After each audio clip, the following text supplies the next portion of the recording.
V Joy സംസാരിക്കുന്നു. മേയർക്ക് കയറാനായിട്ടുള്ള ഒരു വഴിയുണ്ട്. അതല്ല നേരത്തെ തന്നെ കൌൺസിലർമാരെല്ലാം അങ്ങോട്ടും ഇങ്ങോട്ടും പോവുകയെല്ലാം ചെയ്യാണ്. പക്ഷെ ഇങ്ങനെ ഉപദ്രവിക്കേണ്ട കാര്യമുണ്ടോ? നിങ്ങളുടെ പത്രമാധ്യമങ്ങളെല്ലാം അവിടെ നിൽക്കുകയല്ലേ? അവിടെ നിന്ന് പോലീസുകാരെ അടിക്കുന്നു, ഞങ്ങളുടെ ആളുകളുടെ പുറത്തേക്ക് മറിഞ്ഞു വീണ് കസേരയെടുത്ത് അടിക്കുന്നു. ഇതെന്തെല്ലാമാണ് അവിടെ നടന്നത്?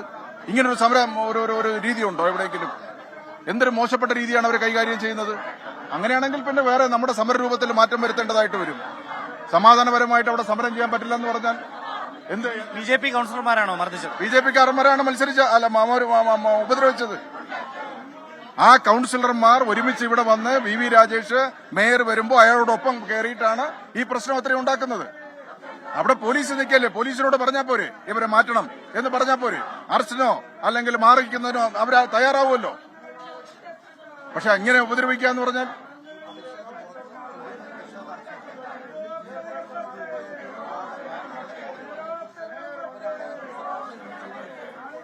ഇന്നലെ യഥാർത്ഥത്തില് കോടതി പറഞ്ഞതനുസരിച്ച് എല്ലാ കൌൺസിലർമാരെയും ഒന്ന് വിളിക്കണ്ടേ? എല്ലാ കൌൺസിലർമാരെയും അറിയിക്കണ്ടേ? അറിയിച്ചില്ലല്ലോ.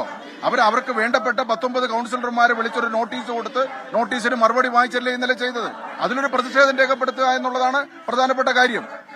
കോടതി പറഞ്ഞതിനെ പോലും പൂർണ്ണമായി അംഗീകരിക്കാതെയല്ലേ ഈ കാര്യങ്ങളെല്ലാം ചെയ്തിരിക്കുന്നത്. അതാണ് പ്രശ്നം. എന്താ?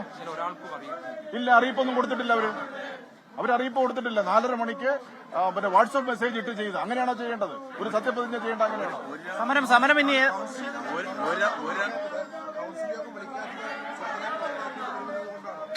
രണ്ട് കൌൺസിൽ യോഗങ്ങളിൽ പങ്കെടുത്തിട്ടില്ല.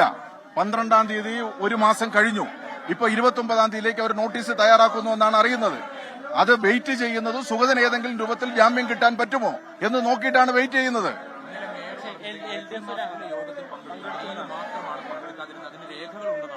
അതെ, എവിടെന്നെങ്കിലും ഇത് തയ്യാറാക്കി ഒപ്പിടിപ്പിച്ച് വാങ്ങിച്ചു കാണും. അതെല്ലാം നമുക്ക് നിയമപരമായിട്ട് നോക്കാൻ പറ്റും.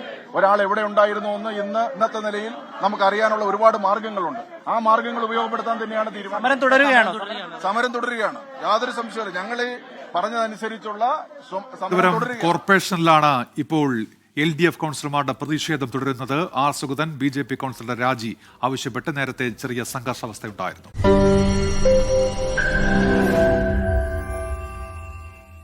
ലോകത്തെവിടെയായാലും ഏത് സമയത്തും 24 വാർത്തകളും ഓഗ്മെന്റഡ് റിയാലിറ്റി പാക്കേജുകളും എക്സ്പ്ലെയിനറുകളും വിശദമായി കാണാൻ ഞങ്ങളുടെ YouTube ചാനൽ നിങ്ങൾക്ക് സബ്സ്ക്രൈബ് ചെയ്യാം.